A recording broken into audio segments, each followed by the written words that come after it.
मंडळी या जेवायला. पहा जेवायला काय काय बनवलंय. चला या पण तुम्ही पण या जेवायला. हे पहा इथं बनवलंय. सांगा ना रे तुम्ही नाही. तर हे बघा मंडळी, मम्मीनं आज 2-3 भाज्या बनवलेल्या आहेत.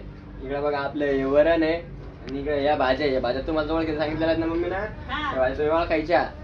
आपल्या लिंबाचा खार, भाकरी पण केल्या आहेत, चपाती पण केलेल्या आहेत. चला या मंडळी तुम्ही पण जेवायला. आणि कसा वाटला आपला आजचा बेत नक्की सांगा. भात पण बनवलाय. सांगा हे एवढं सगळं बनवलंय. याच्याकडे फिरव थोडा कॅमेरा. या सगळं बनवलंय. यायला आज म्हणा लागले तर आज मस्त पोटभर जेवण झालंय.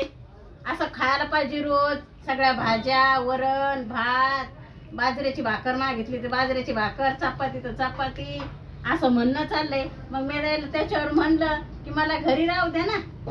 मी कामाला जात नाही, घरीच राह जाईन. आता पण सकाळपासून आवरता स्वयंपाक पूर्ण एवढं बनवायचं म्हणल्यावर त्याला टाइमच लागतोय. एवढं काय सगळं एवढं सगळं बनवायचं बिन आवरून सनी कामाला पण जायचं कसं होईल. तुम्हाला रोज जर असं खायचंय तर मी घरी राहते, तुम्ही कमवून आणा, रोज असं बनवून देते खाऊ घालते. याच्यावर उत्तर तुम्ही नक्की सांगा. मला काय वाटतंय तुम्हाला, काय नाही नक्की कमेंट मध्ये सांगा. यायचं खरंय का मग खरंय याच्यावर तुमचं काय म्हणणं आहे?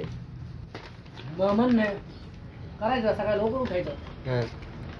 सकाळी उठलं डाळ टाकायची.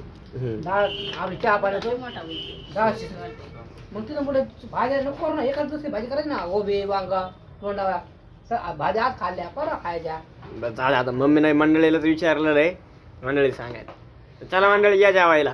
चला या तुम्ही पण जेवायला. आमचे चालले आता जेवण. जेवायला वाजले तर आज 12. सुरुवात सकाळी 9 वाजता जेवणार आहे. आज जेवणार 12 वाजता. या लवकर तुम्ही पण जेवायला.